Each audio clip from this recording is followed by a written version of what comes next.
Hi hello வணக்கம். எல்லோரும் எப்படி இருக்கீங்க? நல்லா இருக்கீங்களா? நானும் ரொம்ப நல்லா இருக்கேன்.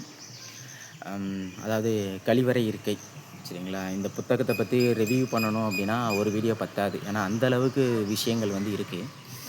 எனக்கு பிடிச்ச விஷயங்கள் ஒரு சில விஷயங்களை வந்து ஷேர் பண்ணிக்கலாம். அதுவும் ஒரு சின்ன ஒரு பார்ட்டு, அதாவது ஒரு சாப்டர். இது வந்து ஒரு கட்டுரை தான்.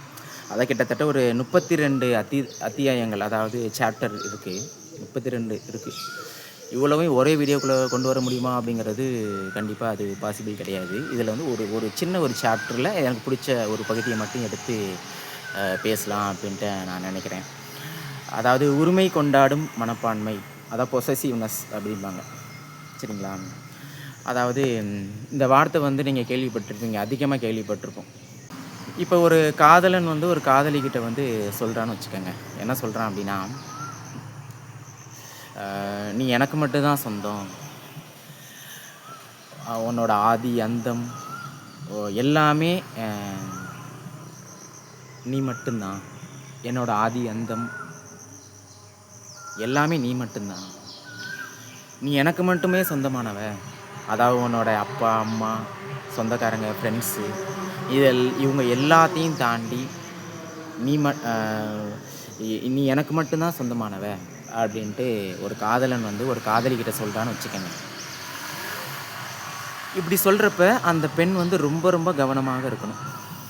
ஏன் அப்படின்னா, ஆனால் கவனமாக இருப்பாங்களான்னா இருக்க மாட்டாங்க. ச்சே, நம்மளை பார்த்து ஒரு பையன் வந்து நீ எனக்கு மட்டும்தான் சொந்தம்ன்ட்டு இவ்வளோ உரிமையாக நம்மளை வந்து உரிமை கொண்டாடுறானே அப்படின்னு நினச்சி சந்தோஷம்தான் படுவாங்க. ஆனால் அப்படி சந்தோஷப்படக்கூடாது. ஒரு அறிவார்ந்த பெண்ணாக இருந்தாங்க அப்படின்னா கண்டிப்பாக சந்தோஷப்பட மாட்டாங்க, விழிப்புணர்வோடு இருப்பாங்க. ஏன் அப்படி சொல்ல வரேன் அப்படின்னா, அவன் நீ எனக்கு மட்டும்தான் சொந்தம் அப்படின்னு சொல்லும் போதே நம்ம வந்து ரொம்ப உஷாராக நம்ம வந்து மாறிடணும். இது வந்து ஒரு அடிமைப்படுத்தும் ஒரு விதம் தான். ஏன்னா இன்றைய காலகட்டத்தில் வந்து பார்த்தோம் அப்படின்னா, நம்ம பெற்ற குழந்தைங்களே நமக்கு வந்து உரிமை கிடையாது.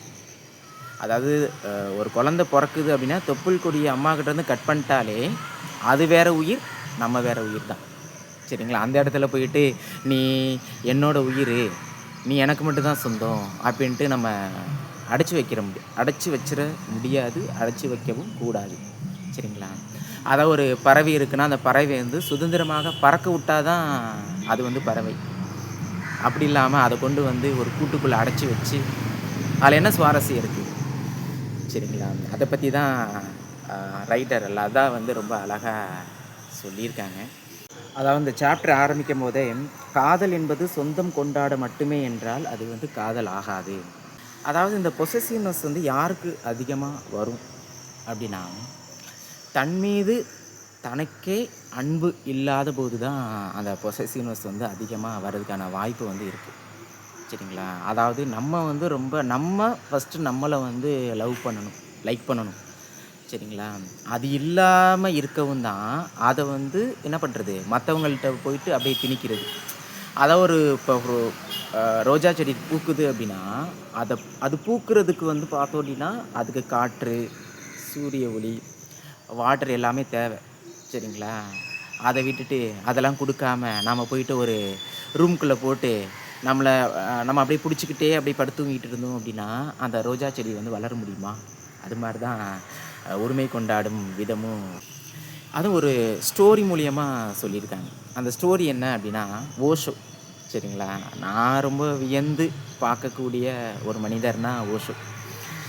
அதாவது மனிதன் வந்து எல்லையற்றவன். அதாவது இப்போ ஒரு நாடு விட்டு ஒரு நாடு போகணும் அப்படின்னா என்ன கேட்குறாங்க? விசா இருக்கா, பாஸ்போர்ட் இருக்கா, என்னென்னமோ கேட்குறாங்க. ஆனால் ஒரு மனிதன் வந்து ஒரு கட்டுப்படுத்தப்பட்ட ஒரு சூழலில் இருக்கணுங்கிற அவசியம் இல்லை. அவன் வந்து எல்லையற்றவன். அவன் எங்கே வேணாலும் போகலாம், எங்கே வேணாலும் வரலாம், சுதந்திரமானவன் அப்படிங்கிறத ஊக்குவிக்கக்கூடிய ஒரு உன்னதமான ஒரு மனிதர் தான் ஓஷோ. அவரோட ஒரு ஸ்டோரி வந்து சொல்கிறாங்க. அதாவது ஒரு பெண் துறவி சரிங்களா? அவங்க வந்து பார்த்தோம் அப்படின்னா மரத்தால் செய்யப்பட்ட ஒரு புத்தரோட சிலை சரிங்களா? அவங்களே செதுக்கியிருக்காங்க. செதுக்கி ஒரு தங்கப்பூச்சி பூசி அப்படியே பத்திரமாக வச்சுருக்காங்க. டெய்லியும் வழிபாடு செய்வாங்க சரிங்களா? அவங்க வந்து பெண் துறவிங்கிறதுக்காக அவங்க பல்வேறு வகையான ஊர்களுக்கு வந்து போகக்கூடிய ஒரு சூழல் வந்து ஏற்படும். அப்படி ஒரு ஊருக்கு போகிறப்ப அங்கே வந்து புத்தர் சிலைகள் வந்து ரொம்ப அதிகமாக இருந்திருக்கு. சரி ஓகே அப்படின்ட்டு அவருக்கு ஃபேவரபுளான ஒரு இடமா இருக்கிறதுக்காக அங்கேயே தங்கிட்டாங்க. அங்கேயே தங்கிட்டு அவங்க வச்சுருக்கக்கூடிய அந்த புத்தர் சிலை இருக்குது பார்த்தீங்களா, அதையும் அப்படியே அங்கேயே வச்சு வழிபாடு பண்ணுறாங்க. டெய்லியும் பூஜை பண்ணுறாங்க. ஊதுபத்தி ஓகேவா, சாம்பிராணி, சூடம் அது மாதிரிலாம் காட்டிக்கிட்டு இருக்காங்க. அப்படி காட்டிக்கிட்டே இருக்கிறப்ப, நம்ம அந்த வச்சுருக்காங்கள்ல, அந்த தங்கப்பூச்சி பூசப்பட்ட அந்த புத்தர் சிலை இருக்குல்ல, அங்கே மட்டும் அந்த சாம்பிராணி, அந்த சூடம், ஓகே, ஊதுபத்தி இந்த வாசனைகள்லாம் போகுது. அதுக்கு பதிலா பக்கத்தில் இருக்கக்கூடிய சுத்தியில இருக்கக்கூடிய புத்தர் சிலைக்கும் அது போயிட்டு வந்துகிட்டு இருக்கு. இத பார்த்து அவங்க வந்து ரொம்ப வருத்தம் அடைகிறாங்க.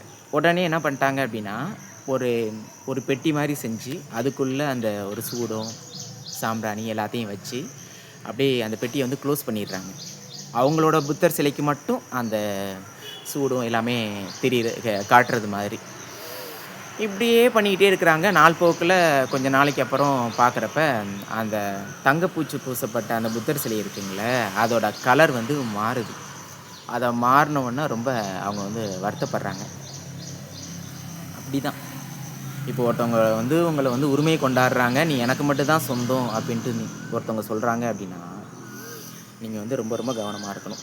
அந்த தங்கப்பூச்சி பூசப்பட்ட அந்த புத்தர் சிலை வந்து எப்படி கலர் வந்து மாற்றம் அடைஞ்சிச்சோ, கருநிறமாக எப்படி மாறுச்சோ, அது மாரி நம்மளோட லைஃப்பும் அது மாரி மாறிரும். சரிங்களா? அதாவது உரிமை கொண்டாடும், சரிங்களா?